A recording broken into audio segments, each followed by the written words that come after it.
Welcome back to Split Decision. This week on episode 14, we're going to be recapping Noche UFC. From there, we're going to take a look ahead to UFC Vegas 79, Fiziev versus Gamrot.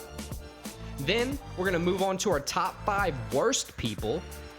And we're going to finish things up with a little Q&A with an N. But first, head to splitdecisionpod.com where you'll find all our recent episodes, our merch, picks, and more. But for an added bonus, use code SPLIT35 for 35% off your order. Again, splitdecisionpod.com. All right, let's go.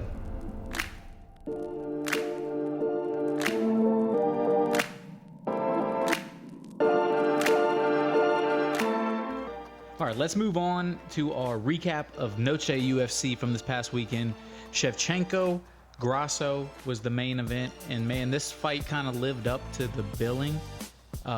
Great back and forth fight. Honestly, one of the best women's title fights of all time, I think, just for the back and forth. Almost ended kind of the same way. It was a fight where Shevchenko was maybe questionably winning the fight. Yeah. Grasso takes advantage of a Shevchenko mistake, grabs her back. First time, got the neck crank. This time, she almost got it again. Yeah, it just wasn't nearly as clean this time. Otherwise, she would have. But what a fight. Ended in a draw. So Grasso kept her belt. It was a controversial draw. I think the judging was a little wonky. Who was the judge? Right. So arguably, it came down to the 5th round, where if Grasso won the fight, won the round 10-9, it would have given the split decision win to Shevchenko. Shevchenko, correct. Mike Bell scored the 5th round 10-8. Which there's no way that's a 10-8 round. No, Shevchenko was winning the 5th round for both had 4 minutes through and through, maybe 3.5 minutes, and then Grasso, And Grasso kind of dominated the last minute, but it's definitely not worth a 10-8 scoring. I actually had the fight 48-47 Grasso. So I'm happy she kept the belt, but I don't like the judging was definitely questionable. Look, I don't think anybody would argue that Grasso won the fight, that Shevchenko won the fight. If there's no 10-8 5th round, I don't think there's any controversy. If it's 10-9, because it could have gone either way. Right, and if it's 10-9 and they still score it for Grasso, I don't think you have fans up in arms like you do now. I don't think you have people like Bisping coming out right and saying, no, it wasn't a 10-8. That was ridiculous. You don't have people like Bilal Muhammad coming out and saying, no, absolutely, that's not a 10-8. Yeah, you have to dominate for the full 5 minutes of the round to be a 10-8. If anything, it's unfortunate. Shevchenko deserves the 10-8 in that round if you're judging it based on domination only. I wouldn't say that because I think the last minute was dominated by Grasso. But it kind of overshadowed a great title fight. The judging, that's all anybody's talking about now. I think we're kind of losing the fact that both these chicks had a lot of success against each other. It was very exciting. I wouldn't be opposed to them running it back a third time now, especially after a controversial draw. I know Dana White said he didn't know about it. They're kind of thinking maybe Grasso fights Blanchfield, maybe? Blanchfield. Man, or the puberty, you heard that? Or the French fighter, what's the Foureau? Manon Foureau. We just saw her fight a few weeks ago. Yeah, so one of those two, just to give her a fresh face. Shevchenko, I think she's going full force for that third rematch. I would like to see a third rematch. Yeah, the first matchup was a good fight. You had Shevchenko winning a couple rounds early on. You had Grasso coming back and, in the 4th round winning by neck crank. Both very resilient in this fight. Right. And then the second time, this rematch, it was very close contest again. I'd be very hyped to see a third fight, the trilogy, be announced tomorrow. I agree, but the only thing is, the problem with that, Shevchenko comes out and wins, then it's 1 win apiece with a draw. And right, and then you're in the Brandon Moreno, David Figueiredo. Davis Figueiredo. We got to do a 4th one now. And it's like, right. So we're only fighting each other for 5 years. Yeah, I agree. Maybe give it to Blanchfield. Maybe give it to Poirot. We'll see what comes out. But definitely, Grasso's not going down without a fight. I think she proved that out here. Yeah, it was honestly, controversy aside, it was an impressive performance from Grasso. She kind of shut the naysayers up that say it was kind of a fluke win the first time out, because she proved at the very least that she's as good as Valentina Shevchenko. Right. In a co-main event matchup, the welterweights Jack Della Maddalena and Kevin Holland kept it on the feet because they're very skilled strikers. Jack Della Maddalena, he's a smaller fighter, so his game plan really had to just be to get close, try to do his damage. Especially small just compared to Kevin Holland for 170. Right. His game plan just to get close, try to break apart that reach that Holland had over him, and honestly, it worked. He moved forward predominantly the whole fight, had Holland backing away, having to kind of take his shots as he's moving away from Maddalena. Yeah, but Holland is long enough where he was still piecing him up. He was getting some good shots in as well. Oh, they were absolutely. both hitting each other. But as you said, backing up the whole time. I think that JDM set the pace. Right. I think the Holland backing up with, even though he's doing damage, but with Maddalena setting the pace for the fight. It was like Son Strickland's coach had optics. Right. I think that is what helped him win the fight by split decision.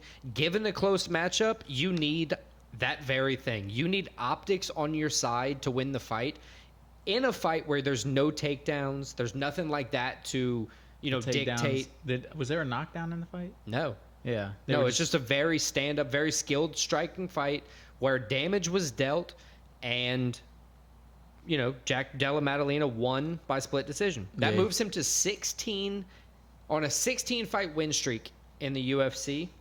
Or not in the UFC, I'm sorry. In a row. He's 6-0 in the UFC, though. Right. 16 in a row, 6-0 in the UFC. Keeps climbing that ladder.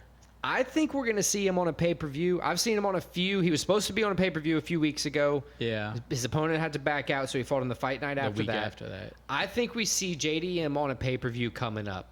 He didn't take a lot of damage here. I think he can take some time off. I think he wants to fight again in 2023, so maybe that December card. What do you think? Yeah, he has an exciting style. I think a lot of people like him. And definitely not one to sleep on, being 16 wins in a row. I mean, exactly. I'm all for it. I know they have. It would have been nice to have him in Abu Dhabi in a couple weeks, but I think that's too soon. Right. I think maybe the November card in New York, or like you said, the December card, wherever that pay-per-view ends up being, probably Vegas. I would like to see him fight again this year. I think although he got hit in this fight, as we said, and they went back and forth, I think he didn't take a whole bunch of damage. Right. Where in a couple months he should be good to go. And then with Holland, I mean, I don't think Holland lost any stock in this loss. I was about to say the very thing. They pretty much, in my opinion, just swapped rankings. They were 14 and 15. I think they stay 14 and 15, just opposite names on the board. Holland's still going to shit talk. He's still going to have exciting knockouts. Big mouth Holland, you got to love him. Yeah, I don't think this changes really anything for him. No, I think the next opponent for JDM is just a higher ranked opponent than the next opponent for Holland. Yeah, I would agree with that. All right, so the next fight we're going to cover is the Wonder Kid himself, Raul Rosas Jr., Terrence Mitchell. Both guys came out swinging for no regard for their own health. No defense really in this fight. Big swings to start it off, and then eventually the 18-year-old Rosa Jr. caught Terrence Mitchell, and Terrence Mitchell... Dude, I'm not trying to be disrespectful. He flew across the cage. Yeah, it was crazy. I've never, I don't know if he was trying to dodge it while the punch was connecting with his face, but... Did not look good. Yeah, it was not a good look for a 33-year-old man fighting an 18-year-old. And he got him on the ground, Rosa Jr. We all know what he can do on the ground, and he just ground and pounded. Won the fight. Good win for him. I don't think his game plan and fighting style would work against a higher quality opponent. No offense to Mitchell. But for the night, coming off his first loss, he couldn't ask for anything more. It was a good performance from him. Yeah, that moves him to 8-1 in his career. I mean, that's really helpful having a 2-1 in the UFC now. A rebound win like that, though. Because you never know how your first loss is going to fuck you, especially if you're 18 years old. Yeah, I mean, that's a kid. Arguably his brain's not fully developed, and his brain's definitely not. I was about to say, developed. keep fighting like this, and you're not gonna have a fully developed brain.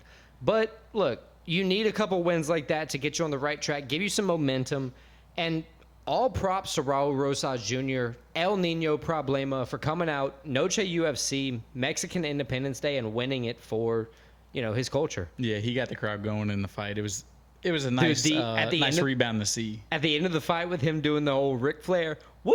Yeah, even though he was speaking unintelligibly the entire time. After every sentence is woo! Yeah, it was amazing. It got me going.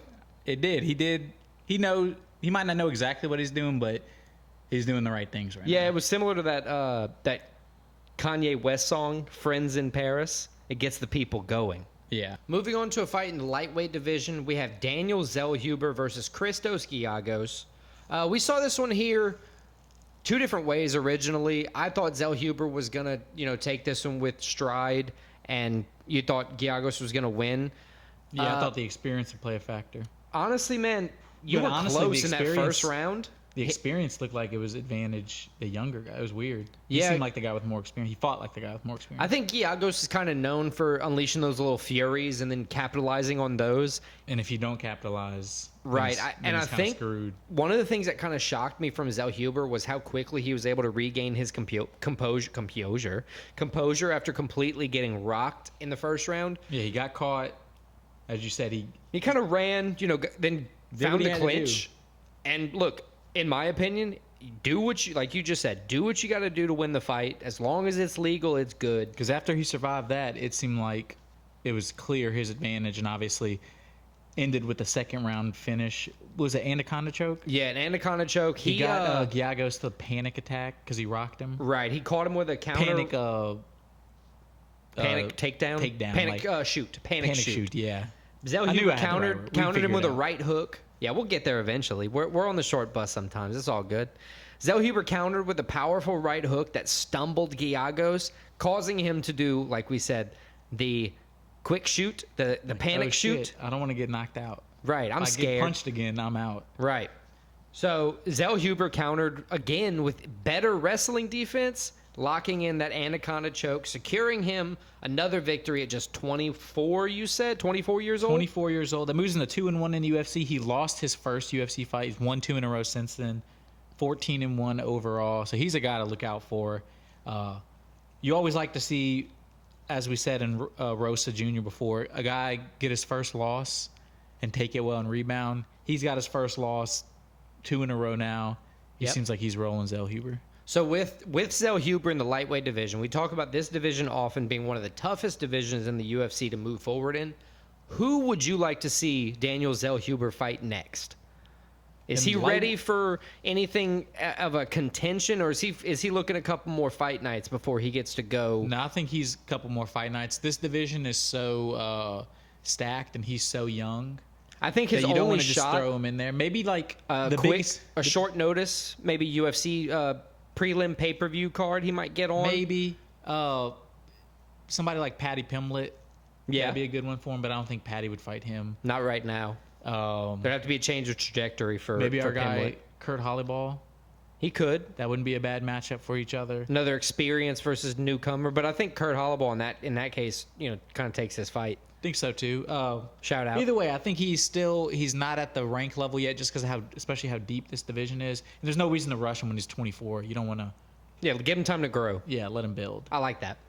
All right, so the fight that opened up the main card of UFC Noche, Fernando Padilla, the Mexican, taking on Kyle Nelson, the Canadian. This was a guy in Padilla making his second UFC fight, taking on a guy in his 8th UFC fight in Nelson. And although Nelson hasn't had the most success in the UFC, the experience showed it played a factor in this fight.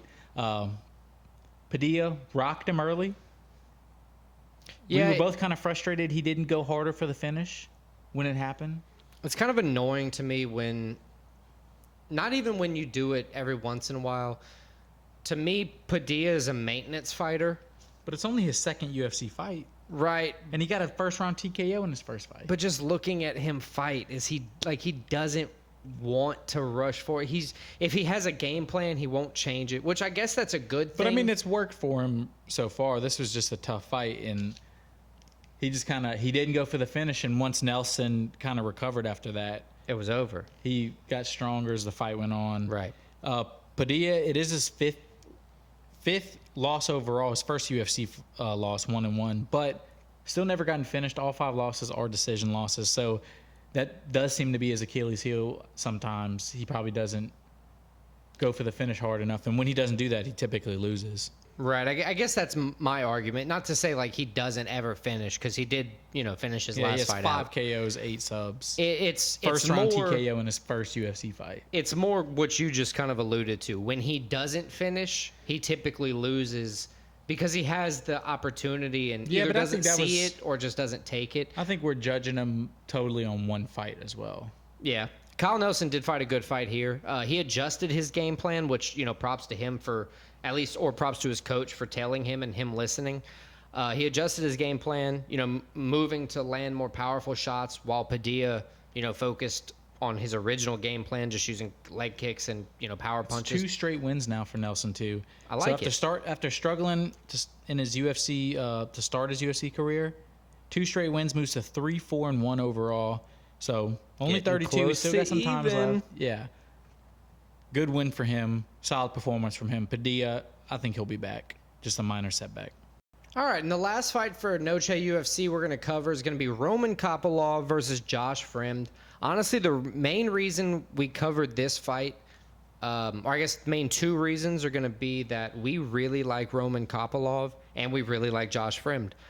Just 2 fighters that we saw on a card we couldn't not cover, and Kopylov dominated this fight. The first round, Fremd really tried to keep him at bay, used the leg kicks, did his best, but Fremd seems to be... just got better as the fight went on. Oh, yeah, not Fremd. I'm sorry. Kopylov seems to be a force in the 185-pound division. An impressive striker. He clean striker, precision striker. Yeah, he ended up taking Fremd out in the second round with a body shot. I never want to take a liver shot. Those body shot KOs are brutal. Yeah, just watching them happen, knowing that, you... and not visibly give up, but are visibly altered by one punch, not to the face, that looks more painful than it's worth.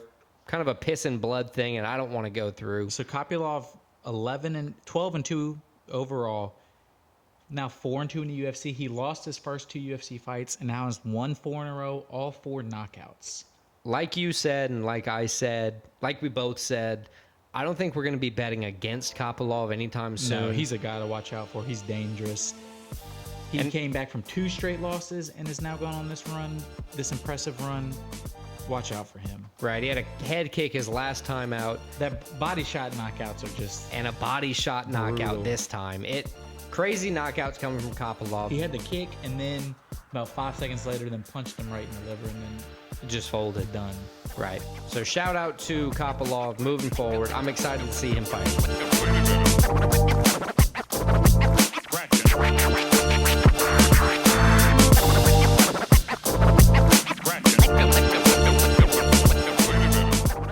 All right, so let's move on to our top 5 this week. We're going to switch things up a little bit. One, because we're in Las Vegas again, it's at the Apex. We've been in Vegas so much, we're not going to do a themed top 5.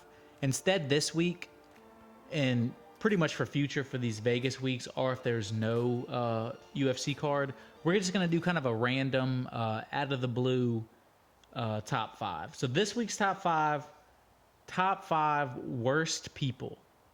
Top 5 worst people. Very open. And as I said, there is also another change we're doing.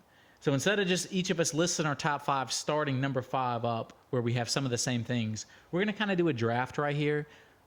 And it's going to be, what we were talking about is like competition basis. Competition basis. We're going to do a snake draft. So we're going to alternate who goes first. This week I'm going to be first, so you get second and third. I didn't think about the double picks. Yeah, you get the double picks. And it's pretty much, after the first pick, it's double picks the whole way through into the last one. Right. Which is nice. But it'll add a new wrinkle to this. We're obviously, this time, since we're drafting and it's about value, we're going to start at number 1 and start at number 5. So you're picking the worst person you could possibly pick for your first pick and then going from there. So in a way, you're picking your best worst person first? Your favorite worst person, which sounds very bad when I'm about to say. Yeah. So you're going first, right? I'm going first. Thank God. I don't want to say it. I take back the favorite. The best worst person, but best in the worst possible way. The top worst person for you is? I mean, I think there's a 1-1 that's very obvious right here. But you got to say it, Jake. I'm going to H-Man. I'm going Hitler. Oof. Adolf Hitler. Worst person ever. At this point, if you're somewhat of a bad person since Hitler, you're just referred to as Hitler. You don't even have to be that bad now. Like, it is universal. Like, it's the worst insult you can throw at somebody. Nazi, which was his party. One of the worst things you can call somebody. Hate him. Horrible guy. He's my 1-1 worst person of all time. I cannot argue with that. Because it's not something to argue with. Yeah, you don't think he's a bad guy, Alex? Right, it's a great pick. He's a 1-1. You win the first pick. What I'm thinking for my first pick is kind of a second to your 1-1. It's going to be Heinrich Himmler. Yeah, he was on a lot of lists too because he was right. He's the one who enacted. Hitler had the general idea of Holocaust, and he figured out the how to and the when we're going to do it. He was a seriously heinous criminal. He was the practical one, and they were a deadly combination. So I think that's a good one too. And it's good for our podcast that we can just flat out say the Nazis are some of the worst people of all time. Right. I was thinking. Put that on record. Split Decision does not condone Nazism. Or the USSR. Or them. And, we have... So your number 2, Heinrich Himmler. Let's get back on track here before we actually do get ourselves in trouble. Right. That's actually a fair assessment. What's your number 2? My number 2, I think I've got to go with another just, seriously bad dude, a manipulator, used people, serial killer. I'm going Jeffrey Dahmer. Oh, he was on my list. That's good. I like to steal things in this new draft style because, like I said, I'm trying to win, and I think this murderer is a solid kind of a first baseman, if you will. Yeah, especially with the show that just came out. You kind of got exactly how evil he was. Right. How horrible of a person he was. He's a creep. He already looks like a creep too. And it's also been very divisive on social media to the point where fans of the show are like, "Oh, I love watching this show." And people who don't like the show are sitting there and they're like, "Fans of this show, what the fuck is wrong with you?" Right. The fans of the show are psychopaths. They might be murderers themselves. So I like Jeffrey Dahmer as my number 2, kind of coupling it together. What's your second and third? How are you doing this? Yes, I'll do 2, and then I'll give you my third one. My number 2, so this is actually, it's top 5 worst people, so we don't have to pick one person. This is actually a family of people. Uh-oh. They are popular as of right now. There is a recent Netflix show talking about how bad they are about the Oxycontin. Is it the Duggars? That's a good pick, but it's a Sackler family. So they're the family responsible for Oxycontin. They're like the prime example of the worst possible. I'm a capitalist, don't get me wrong, but the worst possible end of capitalism, where they were just saying, "Fuck people. We hope they get addicted to our drugs, and it kills them with Oxycontin." Okay. They literally have emails talking about that. Sackler family. There's a Peter Berg show out right now on Netflix. I forget what it's called, but it's about how fucked up they were. They're the ones that started having hot pharmaceutical saleswomen to push these drugs on people, to push these drugs on the doctors. That's wicked. Yeah, so they thought of that. They they were down to where you got to be 1 or 2 years out of college, where low cut thing, you got to had been in a sorority. They had all these things to and they pushed Oxycontin. They did it legally. They were the worst drug dealers you could possibly, and they got billions off of it. They got that song, "My Pharmacist is My Dealer." And what a song that is. My number 3. So that's my number 2, the Sackler family. They're fucked up. How do you spell Sackler? Sackler. Okay, I'm going to write that down. What's your number 3? So my number 3, I'm going for the win. Remember that. So this is a guy that's relevant right now of being a fucked up person. Oh, no. I'm going Danny Masterson. Oh, no. From that 70s show. Yeah. This dude just got convicted of rape. I think he got life in prison for rape. All the shit that's coming out. He looks like a fucked up dude raping chicks. I also saw that Mila Kunis and Ashton Kutcher came to his defense and came to his defense. He's a good dude. No, they did it in court, and then when it came out that they did it in court, they did a bullshit apology, and it's y'all are fucked up too. Right. And apparently it's a Scientology thing. Something to do related. That's what. You ever watch King of Queens? Not much. The wife from that is the most anti because she got out of the Scientology church. Leah something. She came out and said that it had something to do. Was implying it had something to do with the Scientology church. Man, super fucked up. We're probably these people. Yeah. Sorry, Tom Cruise. But yeah, Danny Masterson, he's in the news right now. He's a fucked up dude. That's my number 3 pick. Okay, so my number 3, I'm getting away from specific individuals here. Not because it's, there aren't a plethora of good people. I just don't want to shed any more light on specific people to kind of give them more clout than they deserve. You mean your boy Epstein? Right. So I talked to my 8-year-old about this. I said, Jackson, what is your top 5 worst people? If you had to think of a worst person. He said bullies? No. He said criminals. So my number 3 is going to be criminals. Because it's an all-encompassing, it's the murderers. The devil's advocate in me says, but criminals are only pushed out because of their socioeconomic. Correct, but he's not talking about their socioeconomic level. He's talking about murderers, to your point, Epstein-type people, the child molesters. He's talking about the bad of the bad, the people that belong in prison, the Danny Mastersons, the criminals. So that was your number 3, My criminals? number 3 is going to be the criminals. What do you have for number 4? And my number 4, politicians. Oh, that's a good one. Politicians are my number 4. They suck. They are consistently liars. Consistently the worst people. They cheat to get ahead. And they're ahead because they cheat. And they're ahead because they're cheat. You don't find a politician in the Senate or Congress or anything. If you made it that far, you're not clean in my right. book. And you never see one that, for some reason, isn't worth hundreds of millions of dollars. Yeah. Screams insider trading to me. They're the best. They're better than Warren Buffett on trading. Right. So I don't understand how they can be that in tune and also not do their job, but politicians is going to be my number 4. I think that's a pretty, underrated number 4 pick because they're openly just corrupt. Yeah, I think that's a good pick. My number 4, this one, so top 5 worst people. I'm adding a noun into the worst. Uh-oh. So I'm adding quarterback into that. So worst quarterback, I'm putting Justin Fields. My only thing I have is he sucks. He came out, there was all this hype about him. He's making steps. Turns out the dude sucks. The Bears suck.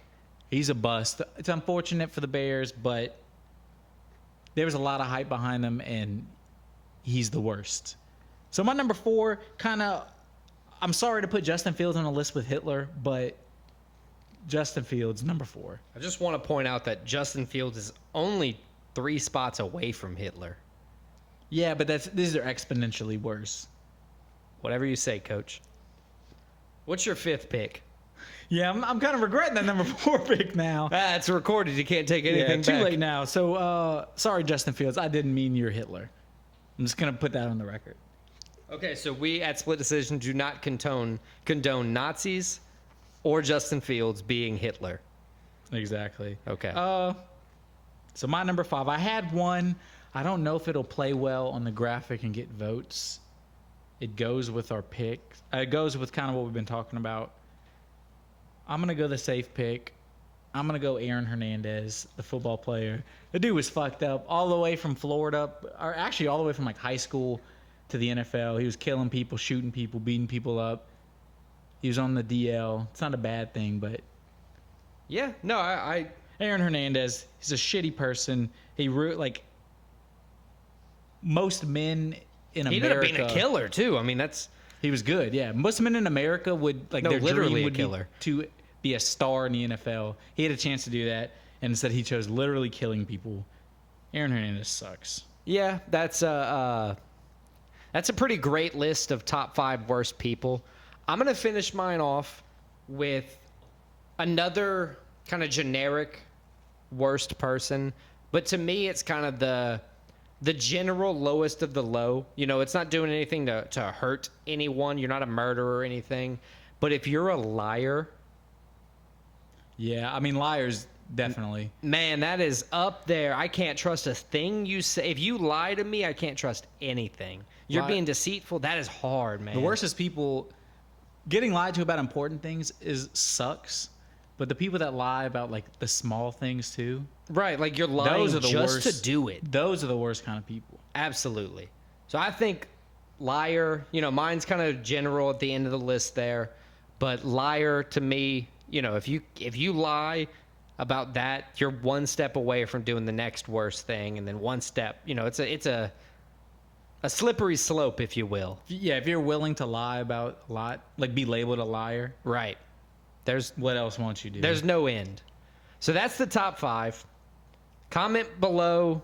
Tell us what you think. Who won? Check out our polls on social media. Right. There's going to be polls on Twitter, Instagram, Facebook, wherever we can put them that is free for you to see.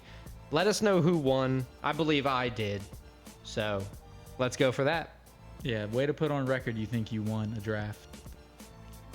Way to step out I will make be a statement. confident. Way to make a statement. Of course you think you won. Yeah, well, that's a statement. All right, check us out next week when I beat Alex again.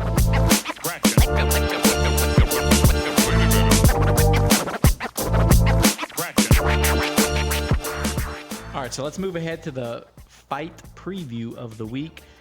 This week we take a look ahead to UFC Vegas 79. It's another card in Vegas, another fight night. The first fight we're going to take a look at, I think what we're going to do is the entire main event plus the featured prelim of the night. Right. The main card prelim. That's a dumb one. You said it better. Featured prelim, like you said. So the first fight we're going to take a look at, Dan, the Determined Arquetta. Is that Argueta. Argueta. I'm sorry. I've read the G as a Q. He's illiterate sometimes. Me We apologies. apologize. Versus Miles Chapo Johns. Chapo. Chapo. Yeah. He's American. Close enough. This is a fight. The Determined 1-1-1 in the UFC. His last fight, he was winning the fight, getting a choke, a premature stoppage by Keith Peterson. Just kind of fucked up all around. It kind of, you don't want to say stole a win because he didn't get the win yet, but he was in prime position to get the win. Argueta. Yeah, in the moment, that stoppage didn't seem right. And then upon further review, they flipped it to a no contest because it was kind of obvious Keith Peterson got that one wrong. But I like that Argueta gets to just move forward. He's not having to rematch this guy that he was, in my opinion, he was beating him. And it's not that they won't fight again in the future. They're just, kind of doing different things at the moment. He's a good striker. He moves things to the ground. He's got 4 submission, career victories with 2 KO victories and 3 decision victories. So kind of a mixed bag with how he gets it done. But I think he prefers to, get it done on the ground. Yeah, and then you have Miles Johns, who a little bit more experienced in the UFC 4-2, won 3 out of 4. He's a guy, he gets finishes. He also gets finished. 4 out of his 6 UFC fights have ended in either submission or knockout. He's 2-2 in those fights. So he's exciting. I think he goes out there and gets it done. I think Johns, that's my pick for the fight. How do you think this fight goes? Honestly, on this one, I think Argueta is going to do, what he's determined to do. Miles Johns doesn't ever go for a takedown. He typically likes to go to the scorecards, 7 decision victories for him. I think Argueta is going to get this fight done with a finish. So we're different on the first fight of the night, huh? Yep, I think we are. Kicking off the main card of UFC Vegas 79, we have Ricardo Ramos in the featherweight division fighting. The Brazilian. I wish I could say his nickname. I know. I wanted to say it too, but I have no idea. Caracina. It translates to clunker. Okay. So I got that. Good name for a fighter. Charles Air Jourdain. That's a sick nickname. That is a sick nickname. The Canadian. Right. Both guys in their 20s. 28-year-old versus 27-year-old. Right. These two coming in with 30 combined wins, 10 combined losses. Ramos coming in 16-4, 4 KOs, 7 submissions, 5 decisions. 7-3 in the UFC. So he's fought 10 fights in the UFC, which is pretty good for a 28-year-old. Right. Only losing 2 times by KO, once by submission, once by decision. Hasn't fought in over a year either. June of 2022. So he's had a long layoff. I don't know if that's a good thing or a bad thing. It could be both. Yeah, you could see somebody having to knock the rust off or kind of coming out primed, ready to go. Completely healed if he was dealing with an injury or something. Right. So that'll be interesting to watch. Facing Charles Jourdain, who comes in 14-6 in his career, 8 knockouts, 4 submissions, 2 decisions with a draw, confirming that he can win really any type of fight. He can knock you out, he can submit you, but he can also beat you on the scorecards. I guess depending on the judge, Mike Bell, if you're out there. But he's 5-5-1 in the UFC, so he's actually fought one more fight than Ramos, but he has 2 less losses. Less than a 50% winning percentage in the UFC, so he's been very up and down. Only one of his last 3 fights. He did win his last fight. If you remember, it was that really boring fight against Crone Gracie, and it wasn't his fault. No, it was Crone Gracie. He was laying on the ground the entire time. Crone Gracie, but that was his last fight. So it'll be interesting to see. I think it's going to be a very close fight, but I have Ramos winning, and I actually like the odds on this. So I have Ramos winning, and that's going to be my first bet. I have the Ramos money line plus 120. Nice. So I'm going against you here, not because you have a bet. I'm going against you with Charles Jourdain as a pick. I think not with the dust up with Crone Gracie or anything, but I think that was an easy enough fight for him to kind of just resettle his mind, come out back there with a great camp, and win this fight wholeheartedly. I think you're right. I think it's going to be a close fight, but I see Charles Jourdain getting the dub here. So we're off on the first 2 fights of the night. That's interesting. I know, but we never know what's going to. All right, the third fight we're going to cover, Brian Pooh Bear Battle taking on a Louisiana guy, AJ the Ghost Fletcher. Brian Battle comes in 9-2 in this, 4-1 in the UFC. Won his last fight with a 14-second KO. He actually has 2 under a minute KOs in the UFC, so that's impressive. Taking on Fletcher. He used to sport long hair. For people who don't remember Brian Battle, he was long hair. He always fought with a caveman crazy style. That's still Brian Battle. He's just now blonde with like a crew cut. He's getting better too. He is getting better. Fun guy to watch, and he's taking on another fun guy to watch, AJ Fletcher, a guy that's 10-2 as we said. He's never been finished. He's 1-2 in the UFC, so he lost his first 2, won his last one. So he's trying to kind of get a grip in the UFC, prove he belongs there. If I can steal a term from the great Pat McAfee, AJ Fletcher's a dog. Yeah, he's just a guy. He'll go in there and scrap with you. I think these are 2 guys that are going to go in and scrap with each other. This is going to be a very good fight, very competitive fight. I got to go with the Louisiana guy in this fight. I think AJ Fletcher gets it done. Yeah, both fighters sporting similar records. We got Brian Battle 9-2, AJ Fletcher 10-2. Both fighters losing. Battle losing once by decision, once by submission, and Fletcher losing twice by decision. I think it's going to be a very competitive match. I agree with you. I think AJ Fletcher is going to win. Like we think, hometown hero. I think the Ghost is going to, just show Battle what's up, kind of finish it, and, move himself up in the rankings. So our first one we agree on. Right. Agreement. The main card women's fight in a strawweight bout, 115 pounds, is Marina Rodriguez versus Michelle Waterson Gomez, the Karate Hottie. We see both of these fighters here after an impressive career so far from both. We have Rodriguez at 16-3, putting up a mixed bag of wins. 16-3 and with 2 draws, but also she's lost her last 2, so she was 16 wins, 1 loss, 2 draws before that. Very impressive. 6 KO wins, 1 submission victory with 9 decisions. You said sporting 2 draws. She's only lost once by KO and twice by decision. 6 wins, 3 losses, 2 draws in the UFC. She's fighting the Karate Hottie, Michelle Waterson Gomez. Got married recently. Congratulations to her. She's been married. I think she just recently changed her name. Hey, good for her either way. Good for her husband. Yeah, I don't care. Mr. Gomez. It's all on them. So, she's coming in with a great career.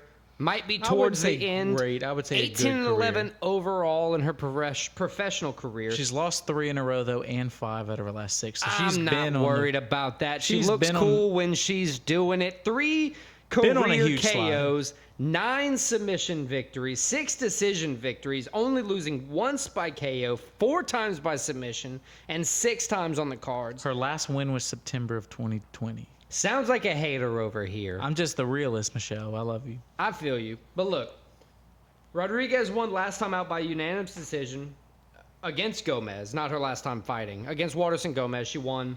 Rodriguez has gone 2-2 since. Both fighters really need to get a win here. I think we see a different fight with Waterson. It's not going to be different. Well, I think different, not in the outcome, but in the approach. I think Waterson's going to be a bit more aggressive here. I think she might actually get caught is the problem. I think aggressive is going to be the undertone of Waterson's game plan coming in, and I think she's going to have to do that if she stands hope of winning. But I ultimately think that's going to be her demise, so I pick Marina Rodriguez to win the fight. What do you think? I'm picking Rodriguez as well. I think it's going to be a more dominant performance from Rodriguez when they fought in May of 21. Rodriguez needs this. She needs to end her 2-fight losing streak. Again, she had only lost one time before the last 2 fights, so she's trying to get back. Waterson, she's just been on the slide lately. No offense to her. 5 out of 6. That's a struggle. Rodriguez with the win. All right, so we arrive at the co-main event of the night. Bryce Thug Nasty Mitchell taking on Dan 50K Ige. This is a very interesting fight. 2 guys that have a lot of... one guy had a lot of promise. Coming off his first loss, that's Bryce Mitchell. 15-1 overall, 6-1 in the UFC. His last fight, though, December of last year, Ilia Topuria dominated him and kind of embarrassed him for his first career loss. It's going to be interesting to see how he responds from that. Yeah, beat the guy on the ground. Beat him he's a ground guy and he got beat on the ground, and it's like, how's your confidence? How's your mindset? How's your ego after that? Taking on Dan Ige, who's a guy who we know is very resilient. He's won 2 in a row after a 3-fight losing streak. 9-5 overall in the UFC. So he's a guy, it looked like his UFC career might have been over. Last 2 fights, he's come in and performed. 17-6 overall, never been finished. He's a guy that comes to fight no matter who he's fighting. Whether he wins or loses, he's going to give you a tough time. I think this is a great fight, a great co-main event of the evening. How do you see this fight going? Because it could go either way. So I think Mitchell's career loss, or first career loss to Topuria last time out, Who's a dog? by Ilia triangle was just an eye-opener for him. I don't think it's a stain on his career. I mean, you go 15-0 because you're that dude. You are that dude, right? But confidence is a lot of this. I mean, you win 9 submissions. This is your first loss. In a long career with a young guy like Mitchell, he can fight. He can stand to take a few more losses. Look, I think he has contender potential, but I think if he uses his ability to finish Dan Ige here, the way to do that for him, his game plan is going to be to fight patient, not to fight angry. I think he's going to do that, and I think he's going to get the finish here. I think he beats Dan Ige this weekend. I honestly agree with you. I think Mitchell gives Dan Ige his first loss by a finish, and I think he gets submitted. I think Bryce Mitchell, he's going to rebound well. He's going to build off of this loss. He's going to improve off of this loss, and I think his ground game is about to be sick. Honestly, Ige's best chance for victory here is going to be to keep the fight on the feet as much as possible. Agreed. Strike as often as he can. Use his lungs and take the fight deep into the fight, maybe to the cards if he can do that. Yeah, I think that's his best game plan. I think Bryce Mitchell finishes him with some kind of choke. To kick off the main event for UFC Vegas 79, we have Rafael Fiziev versus Mateusz Gamrot in the lightweight division, as like we always said, probably the toughest division in the UFC. What are their rankings in this? 7 and 8 in lightweight? I think Fiziev is 6 and Mateusz is 8. It's something like that. They're both top 10 like lightweight killers. So we all know what that means. Right. They both, though, dropped their top 10 opponent most recently. Fiziev dropped a loss to Justin Gaethje, who's now the BMF title Justin holder. Gaethje. He lost to Justin Gaethje. Lost to Justin Gaethje, sorry. And Fiziev, that loss to Gaethje ended his 6-fight winning streak. But, it's Justin Gaethje. Justin Gaethje, and you went to the scorecard, so right. You didn't get knocked out. And he won a round. Yeah, you did good. And then Gamrot lost to what's his name? Gamrot lost to Beneil Dariush recently. Beneil Dariush, but his last fight was a short notice win over Jalen Turner, which was a nice win. Right. Both guys in the lightweight division coming out strong. Honestly, this is going to be... Gamrot's never been finished either, which was an interesting fact. You're right. This is going to be a very powerful fight. I think here we're going to see a very kind of drastic style change or drastic difference in styles. That's going to dictate the fight. I think we see the first round, Fiziev, Gamrot, both trying to find their distance. Second and third round are going to be probably one apiece. Fourth round is where we're going to see the real action. I think we're going to see Fiziev knocking Gamrot out in the fourth round. I take Fiziev to win the fight, move on in the lightweight division, kind of line himself up for, possibly a Dustin Poirier in the future, somebody, that caliber, if he's going to go on and fight the champ, the BMF title holder. I got Fiziev.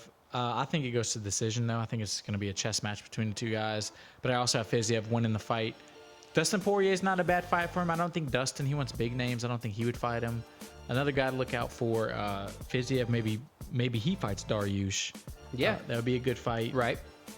Michael Chandler, if he doesn't fight Conor McGregor, that would be a good fight for him. Yeah, so they're both going to, the good thing about lightweight is you're going to have options. Always, if you're in the top 10, you have a slew of options to choose from, and it'll be all contest. Anyone could headline a pay-per-view card, in my opinion.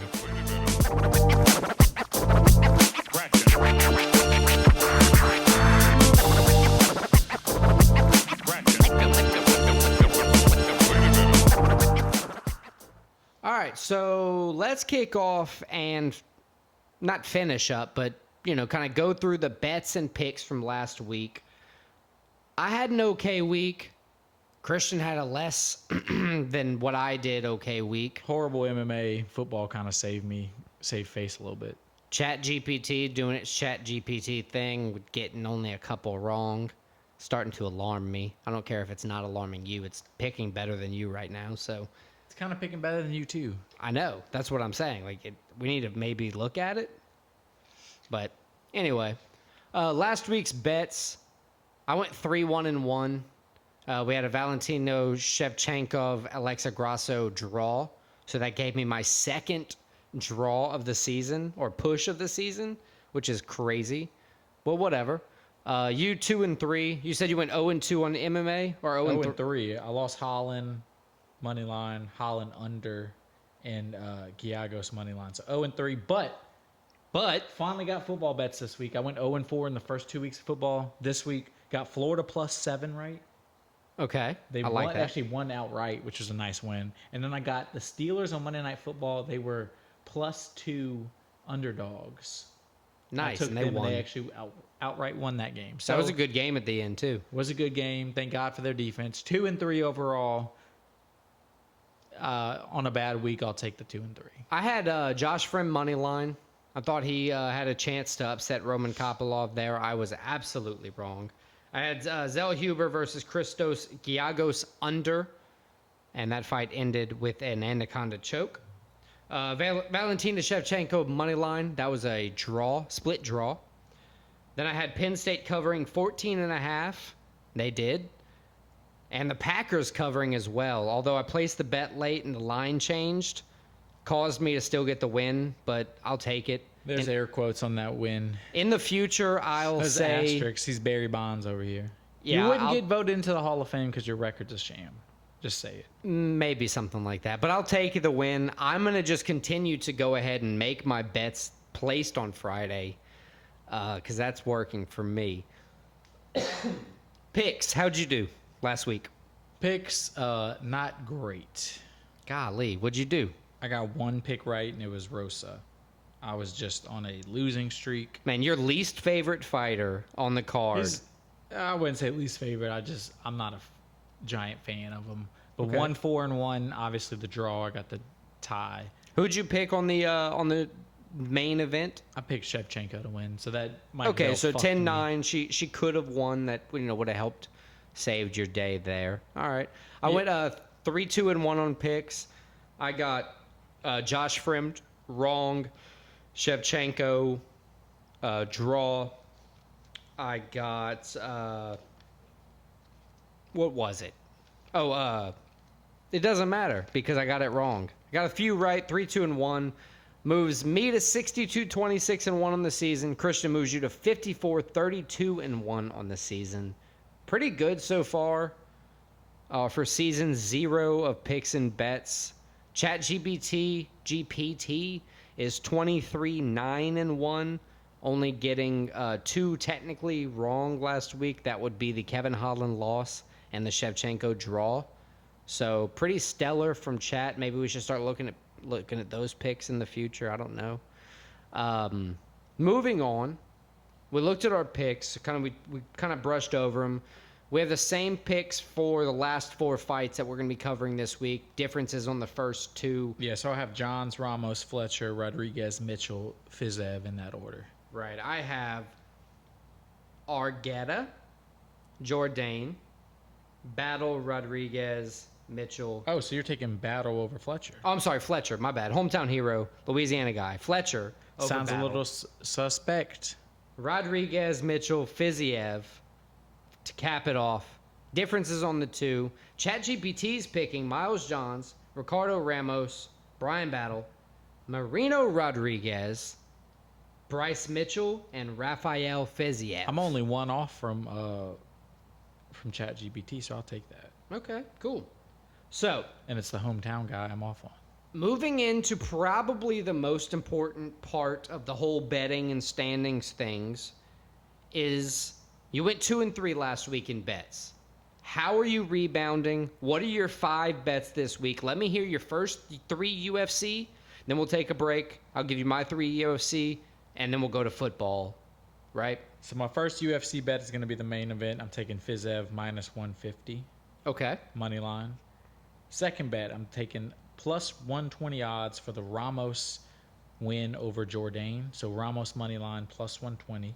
All right. I got the over in Marnina Rodriguez, Michelle Watterson Gomez. I don't have the line yet, but I have the over in that. I know that's going to be a huge minus. Yeah, those usually come in on Fridays or so. But I need some wins right here, so I'm taking that one. That's fair. Mine, I'm going to have AJ Fletcher money line. I'm going to take Rodriguez Watterson over as well. And I'm also going to double up with you there with the Rafael Fiziev money line as well. I think he's going to dominate the fight. I think he's going to take Gamrot out, and I think he's going to move on to a closer title contention for himself. So for college, or for not college, for football, do you have college and NFL or just one, just I have the other? one What? college, one NFL. All right, let me hear the college first. My college is I'm riding with my boys. I've been riding with them all week or all season. Moneyline Colorado. I mean points Colorado. Colorado plus 21 versus Oregon. Dang, dude, we keep thinking the same thing. 21 points is a lot. I think Oregon probably wins the game, but I think it's going to be a lot closer than that. I agree. I also took Colorado covering Oregon.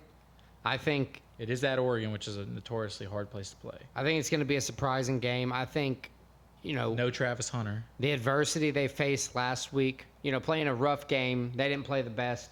I think they're going to double down this week, play better than we expect. Maybe not get the win, but I definitely think they're going to cover at least the 21 points. So you're taking the same bet? Same bet. So we have 3 of the same bet so far? Yeah, well, we're hinging on each other here, brother. You son of a bitch. Last bet, NFL bet. What do you got? So I'm taking the Washington Commanders plus 6.5. Well, I'll be Plus damned. 6.5 at home against the Buffalo Bills. I think the Commanders are playing well. Sam Howell doing well. Buffalo played well in their last game, but 6.5 points is a lot early in the season at home for Washington. I predict like a Buffalo 3-point win, so I'm taking the Commanders with the points 6.5 as the underdog at home. So that's the same bet I have as well. Are you serious? No, not at all. I actually have, I don't know why I'm talking like that. Sorry. I actually have Texas covering the Jaguars. I think 9.5 is kind of a crazy line with how the Jaguars have been playing. Yeah, but the Texans haven't been playing well either, and they They were poised coming into the season to be a force to be reckoned with, and they have not been playing as such. It's the NFL. They're going to be all right. This has been a weird season to start off, so that's why I think the Texans are going to cover that 9.5 on the Jaguars.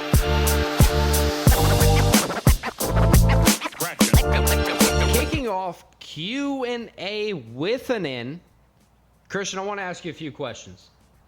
Following up Noche UFC, if Alexa Grasso and Valentina Shevchenko do not fight, I know we talked about Grasso, who she's going to take on for a contender to defend the belt next. Who's Val going to fight? Who's the Bullet going to fight next? I think she fights whoever doesn't fight for the title next. Either Blanchfield or Poirot? Poirot. Do kind of a little tournament. Have those two fights go on. Leonard, loser fights, or Winners not loser, fight but each other's. right. There you go. Non-fighter fights them. Winner of that fights the. Well, who cares about the losers? The winners fight each other. Right. Cool. I like that. Another question. We again talked Jack Della Maddalena, who he could be fighting. What about Kevin Holland? I just checked the rankings. They moved up to 12 and 13 respectively. Jack Della Maddalena at 12, Kevin Holland at 13, which kind of serves. We can go with a Geoff Neal, Sean Brady. Those would both be in timeline for Kevin Holland to fight. We could go with a Wonderboy Thompson, for another striker. Who do you think? They fought recently. Right. Who do you think Kevin Holland could fight next? That's a tough one. I think I think after Stephen Thompson beat him, he's not a top 10 guy right now. So I don't think it's a top 10 guy. What were some of the other guys you said? Sean Brady, maybe? Sean Brady, Geoff Neal. Those are both guys that either fought recently, or not neither fought. They both pulled out of fights recently. Well, Geoff Neal just got beat up by it. Neil Magny pulled out recently, my bad. Yeah. Yeah. Neil Magny pulled out recently. He's also an option for Kevin Holland. Any of those guys, who do you see, as a top 15 bout for Kevin Holland next? I kind of like Sean Brady. I wouldn't mind that fight. Okay. Now, last question.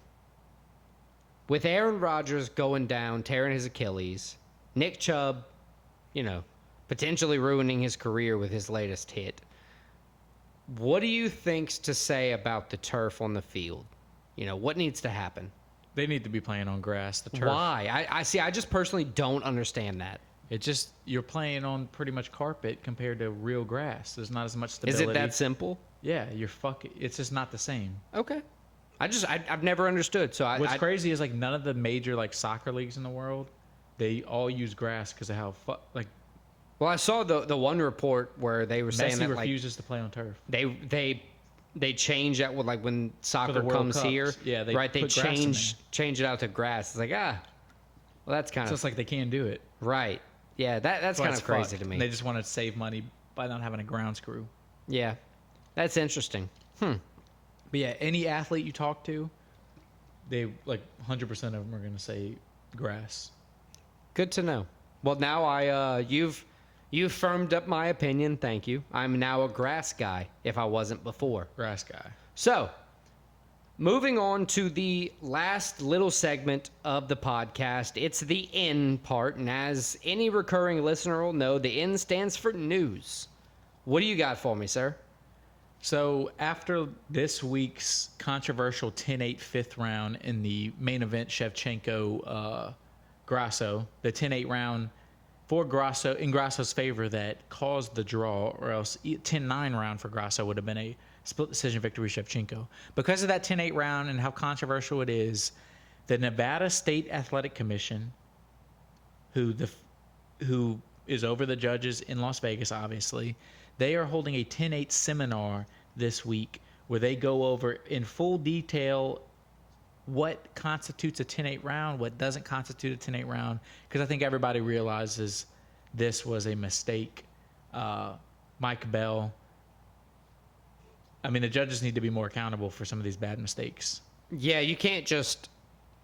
I mean, not to. You're fucking these guys, not only their careers, but they're literally splitting their pay in half. Right. And not only that, the consumers that are watching these fights, there's a lot of people that are betting money, and a bad decision that's blatant forces people to lose money where, money necessarily wouldn't be lost. I understand where in some cases you're going to lose a bet by a controversial decision. This was the furthest thing from a 10-8 round you could see. Yeah, it was a round. It was exactly. 10-9. Both people had success in a round, no way a 10-8 round. Right. My bit of news, we've had, we just touched on it. We've had a few injuries in the NFL recently. Aaron Rodgers going down, season ending. It happens every year. Nick Chubb going down, season ending. He had surgery. I think he's going to have surgery tomorrow. Everybody's always going down for different reasons in the NFL. In fantasy, that type of injury can just change, your whole season. What kind of thing do you think, a fan or somebody playing fantasy football could do to kind of combat all these injuries? Is it to pick up the handicap or the handcuff Zach Wilson, Jerome Ford? Is it worth it? There's nothing you can do. It's injuries. It's football. Unpredictable. So you just kind of toss up your buyout and say, "Damn, I got it's the screwed same thing this an year." NFL team does. Yeah. They have to do the same thing. Now, If that's not Patrick to say Mahomes you're not goes going to down go with- out fighting. Yeah, you're not going to go out fighting. You're going to adjust when it happens, but You're still going to do your best. You You're can't just prepare saying there's for it. really no way to recover. you can't not recover. You can't prepare for it. Right. Okay. Now, with that, somebody like Anthony Richardson, he has no business taking hits like that. I'm a fan of the Colts. You're a fan of the Saints. If Derek Carr was out there running around just taking hits to win the game, we know that's not long-standing. From a quarterback perspective, what does Anthony Richardson need to do to not, suffer damage long-term? Learn how to slide and don't get hit. Have another Andrew Luck on our hands where we could be facing a very good prospect and his career's cut short based on... It's as simple as that. He needs to stop taking hits. Yeah, slide. I like it. It sucks that, one of his biggest assets, not that he can't pass, but one of his biggest assets is being a runner, but he's got to learn how to not. Lamar Jackson, he's gotten hurt a few times, but it's not because he's taking big hits. He doesn't take big hits. He's learned how to not be an effective runner and not really get rocked. He needs to do something like that. So what do you have to say about the Saints? They're 2-0. 2-0. We'll take the 2 wins. First time they're 2-0 since 2012 or something. It's been over 10 It was years. a year after y'all won the Super Bowl. Is that right? No, we started bad after we won the Super Bowl, but it was something like that. Okay. Obviously, we haven't played the best, but 2 wins is 2 wins, especially in the NFL. Not sold on Derek Carr. I don't think he's a long-term solution. We'll see how the season goes, though. Our division, even though there's 2 other 2-0 teams, I don't think is the best division. I think the teams might be scrappy and learn how to win games, but it's not teams that are going to come and dominate. Right. Okay. But honestly, we couldn't have wished for a better start to the season. Yeah, I mean, 2-0 is 2. Like you said, 2-0 is 2-0. You got to take every win that you can. This is the NFL. You don't need style points. Right. And lastly, Joe Burrow with the Bengals. This is not the first time they've gone 0-2.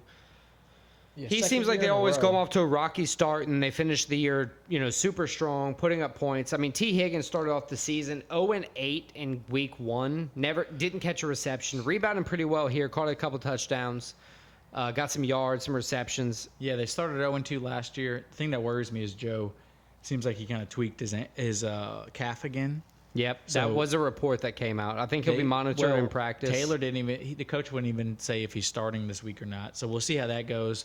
Bengals got to wake up, though. They kind of woke up in the second half, but it was too late against the Ravens. Their offense started moving finally.